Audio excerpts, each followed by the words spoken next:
Hey, it's Mark here, and welcome to the next edition of the Employee Survival Guide, where I tell you, as always, what your employer does definitely not want you to know about, and a lot more.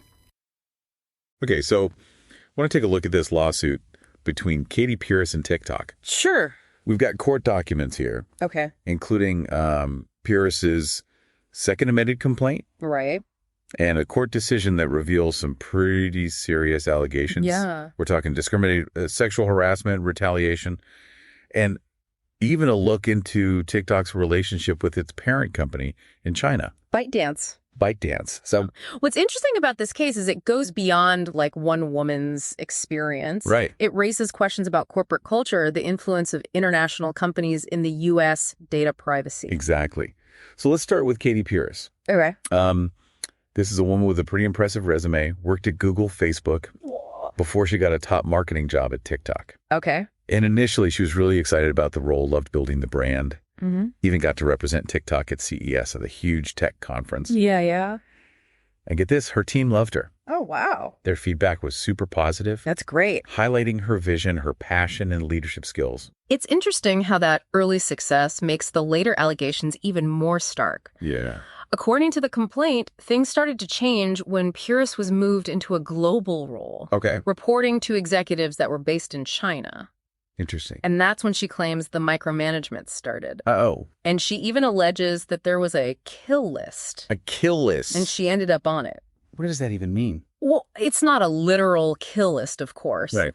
But the complaint suggests that it was a list of employees that were targeted for removal, Okay. potentially because of things like their age performance or even just not fitting in with the company culture. Okay. That's starting to paint a picture of a potentially hostile work environment. Yeah. And this all ties into Puris's lawsuit. Exactly. She filed a lawsuit alleging discrimination based on her age, her gender, and her health issues. Wow.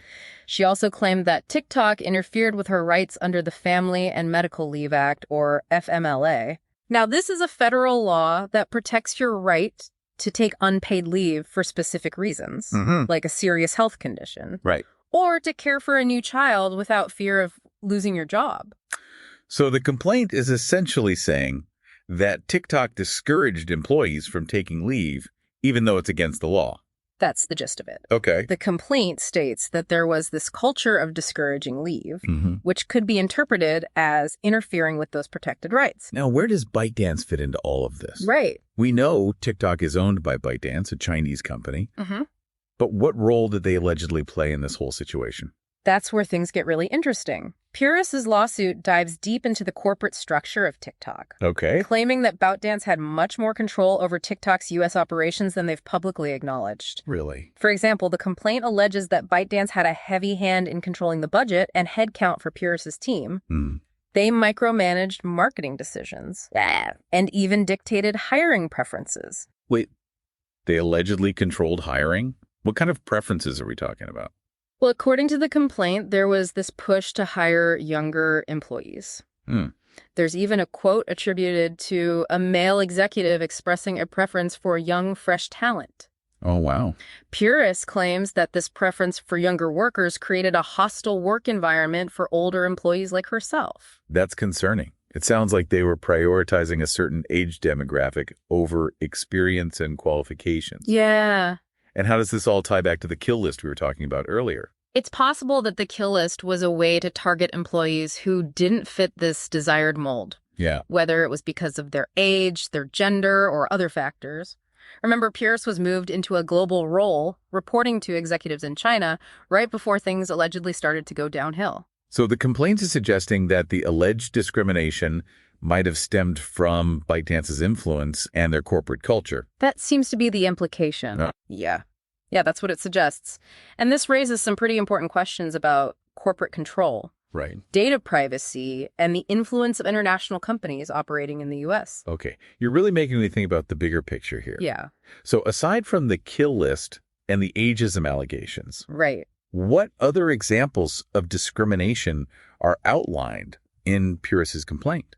Well, the complaint highlights this significant gender imbalance, especially in leadership positions at TikTok. It points out that only 3 out of 15 members of the executive leadership team were women. Wow. That's a pretty stark statistic. It definitely doesn't paint a picture of equality. No, it doesn't. In leadership. Right. And the complaint argues that this lack of representation contributed to a culture where women's voices were often marginalized. Yeah. There's a specific example where Puris was criticized for celebrating her team's accomplishments during a presentation. Oh, really? And this was seen as a lack of humility, something that she claims her male counterparts were never held to. So she was essentially being penalized for behavior that was considered acceptable. Right. Even encouraged in men. Yeah. It's almost like a double standard. Exactly. And according to the complaint, there's another instance where a senior executive in China expressed disapproval of Puris's presentation style, stating that women should always be humble and modest. That's so outdated and, frankly, pretty offensive. It's a good thing those types of attitudes are being challenged more and more these days. Absolutely. And these examples highlight the pervasive nature of the alleged discrimination. Yes. It wasn't just about individual incidents, Right. but about a systemic pattern of behavior. Okay, we've talked about the allegations of age and gender discrimination. Yeah. But there's also a sexual harassment claim in this lawsuit. Right? Yes. This is where things take a really serious turn. Yeah, this is a significant part of the complaint. Puris alleges that she was sexually harassed by a senior executive Okay. during a work trip to Cannes for an industry event. Cannes. That's a pretty glamorous setting. I can't imagine something like that happening there. Unfortunately, harassment can happen anywhere. That's true. According to the complaint, this executive made a number of inappropriate comments and advances toward Puris, making her extremely uncomfortable. That's awful. What happened after she was harassed? Did she report it? The complaint states that she did report the incident to HR, Okay. but she alleges that the company's response was dismissive and inadequate. So they didn't take her complaint seriously. That's disturbing to hear. It is. And what happened next makes the whole situation even more troubling. Just days after reporting the sexual harassment, as well as the age and gender discrimination, Puris was fired. Wait, she was fired. What was the reason they gave? Officially, she was let go for performance reasons. Okay. But given the timing, it's hard not to see it as potential retaliation for speaking out. Right. It definitely raises questions about whether those performance reasons were genuine or just a convenient excuse to get rid of her after she made these complaints. That's a key point that will likely be explored in court. And this is where the Ending Forced Arbitration of Sexual Harassment and Sexual Assault Act comes into play. Okay, break that down for me.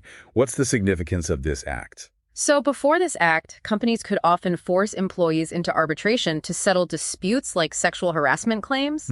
Arbitration is a private process, meaning it happens outside of the court system, and the details are kept confidential. So it was basically a way to keep these issues quiet and out of the public eye. Exactly. But this new law prevents companies from forcing employees into arbitration for sexual harassment and assault claims. Okay. This means that victims now have the right to pursue their cases in court, making the process more transparent and potentially holding companies more accountable. That's a huge win for victims. Yeah. It gives them the option to have their day in court and allows for greater public scrutiny of these issues. Exactly. And in Puris's case, this act proved to be crucial. Okay. TikTok tried to compel arbitration, but the court denied their motion, meaning her case will proceed in the public court system. That's a significant victory for Puris. Yeah. It allows her case to move forward and prevents TikTok from silencing her claims through private arbitration. Right. So what happened with the case next? Well, on January 30th, 2025, the court issued a decision denying TikTok's motion to dismiss the case, Okay. which is a big development. What did the court decide? The court decided that Puris has adequately alleged claims of discrimination and retaliation, which means her case can proceed to trial. That's a big win for her, right? Yes. It means the court found enough merit in her allegations to allow the case to continue. So TikTok will now have to defend itself against these accusations in court, Yes. potentially revealing even more about their corporate culture and the extent of ByteDance's influence. Yeah. This case isn't just about Katie Puris anymore. No. It could have far-reaching implications for the tech industry as a whole. Oh. Wow, this is getting more and more intense. Yeah. It's amazing how one lawsuit can open up so many questions about corporate power discrimination and data privacy. Is. Okay, so we've talked about the key allegations in the complaint, the role of ByteDance, the sexual harassment claim, and the significance of the Ending Forced Arbitration Act. Mm-hmm. But there's one more aspect of this story that we haven't touched on yet. Okay. The complaint also raises concerns about data privacy. That's right. And this is where things get even more complex and potentially concerning. Yeah, and it's a big deal. Yeah. The complaint actually touches on this in a pretty unsettling way. Okay. It alleges that ByteDance has the right to inspect the personal electronic devices of U.S. employees. Really? So they can just go through employees' phones and laptops whenever they want? That's what the complaint claims. And if it's true, Yeah. it raises a lot of red flags about how much access ByteDance has to potentially sensitive information. Right. I can see why that would be concerning. I mean, if they have that access to employee devices. What's stopping them from accessing user data as well?